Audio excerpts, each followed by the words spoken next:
Na esteira do evento de aniversário do 8 de janeiro, o ministro do Supremo Tribunal Federal, Alexandre de Moraes, afirmou à revista Veja que qualquer evento de comemoração no 8 de janeiro será considerado crime. Mas o evento de Lula, no qual o ministro do STF participará, esse pode. O evento chamado de Anti-8 de Janeiro, promovido por Lula, PT e companhia, não contará com a presença de ao menos 6 governadores: Tarcísio de Freitas, São Paulo; Romeu Zema, Minas Gerais; Ratinho Júnior, Paraná; Cláudio Castro, Rio de Janeiro; Jorginho Melo, Santa Catarina; e Ronaldo Caiado, Goiás. E o ministro-chefe da Secretaria de Comunicação Social da Presidência, Paulo Pimenta, divulgou um vídeo para criticar os participantes da manifestação de 8 de janeiro em Brasília, na Praça dos Três Poderes. O petista alegou que os envolvidos deveriam pagar por seus atos. O responsável pela comunicação do regime de Luiz Inácio Lula da Silva também chamou os manifestantes de criminosos que levaram o país à beira do precipício.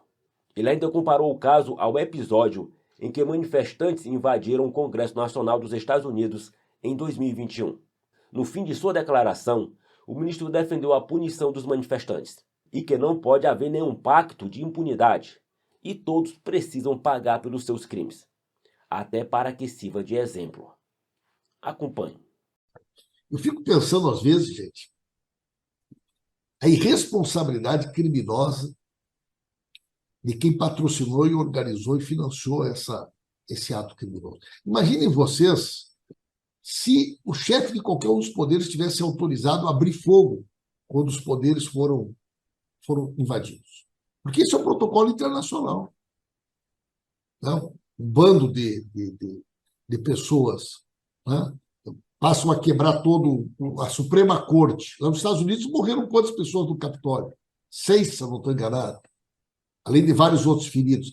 E é isso que eles queriam, gente. Imaginem que crise nós teríamos mergulhado nesse país por irresponsabilidade dos criminosos que se negavam a aceitar o resultado da eleição e levaram o país à beira do precipício. É por isso que não pode haver qualquer pacto de impunidade. Aqueles que atentaram contra a democracia precisam pagar pelos crimes que cometeram, até para que isso sirva como exemplo.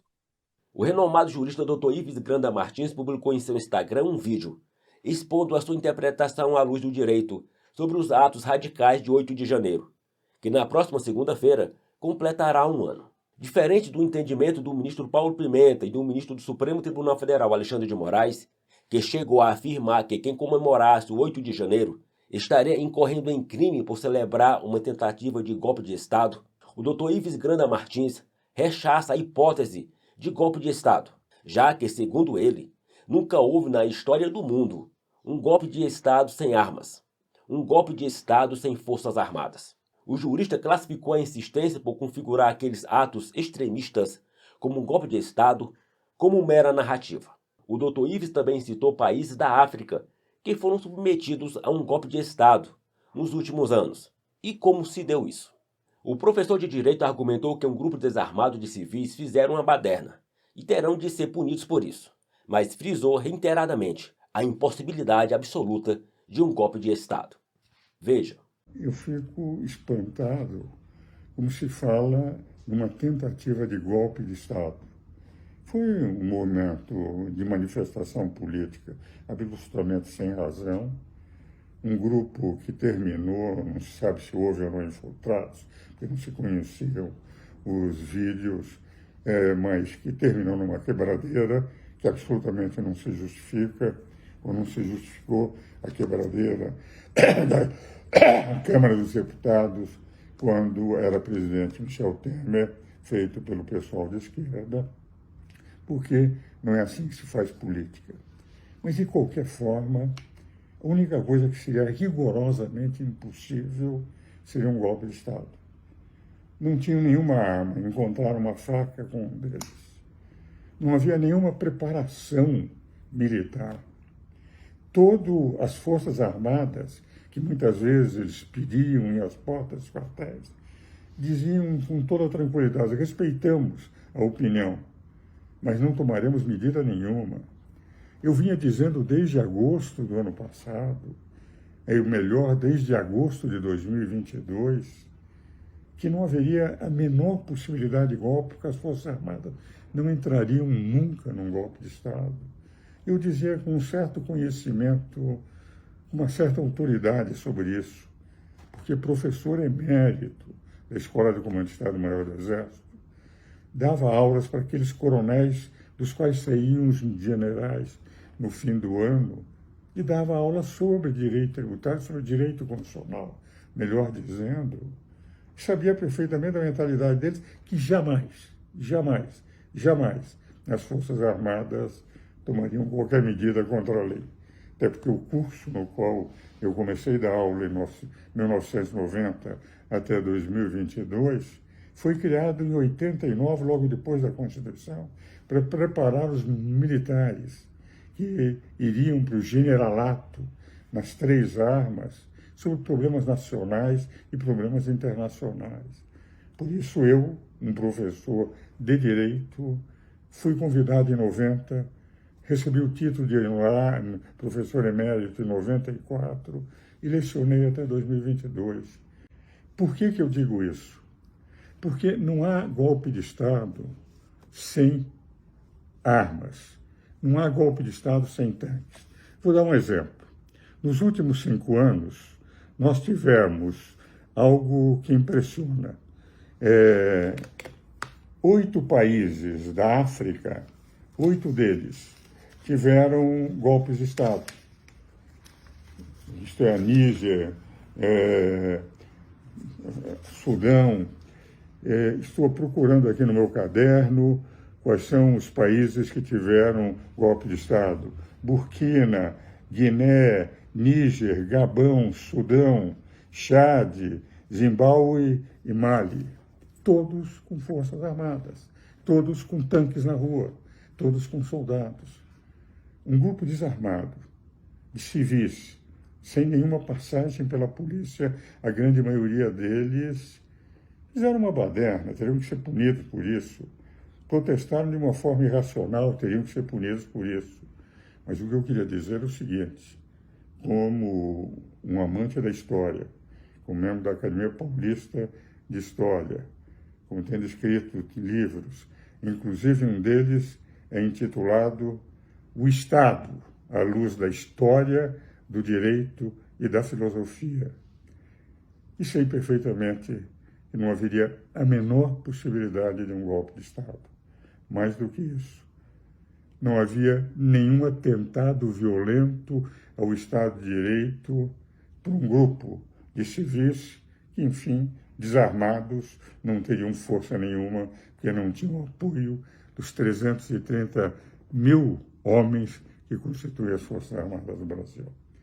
Por que eu trago isso? Porque no dia 8 vai se comemorar o primeiro aniversário de algo que, para mim, foi uma baderna que tinha que ser punida. Algo que não enaltece a democracia, as pessoas que pensam que na violência, mas algo que não representaria jamais um golpe de Estado. Porque nunca houve na história do mundo um golpe de Estado sem armas, um golpe de Estado sem forças armadas. Eu digo isso porque, como historiador, sei que daqui a 50 anos, o que vai valer para aqueles que examinarem o fato da época serão os fatos, esses fatos, de gente desarmada não poderia dar golpe de Estado, de forças armadas que nunca dariam um golpe de Estado, de pessoas que foram consideradas como golpistas sem terem força nenhuma, sem terem possibilidade nenhuma, fazendo algo rigorosamente impossível. Para mim, teriam que ser punidos, mas não com as penas violentas que foram punidos.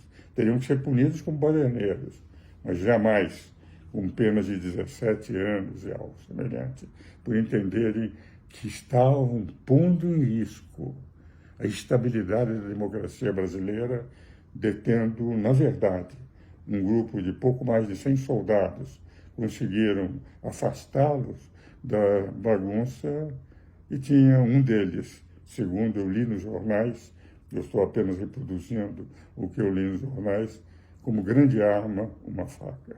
Então, eu tenho a impressão que, como amante da história, quando se examinar a história daqui a 50 anos, as narrativas oficiais, de um violento atentado à democracia, de algo que representou um verdadeiro golpe de Estado, uma tentativa de golpe de Estado. Creio que os historiadores vão examinar os fatos e não as narrativas. E não creio que seriam muito generosos com aqueles que interpretaram mal fatos históricos à luz de narrativas.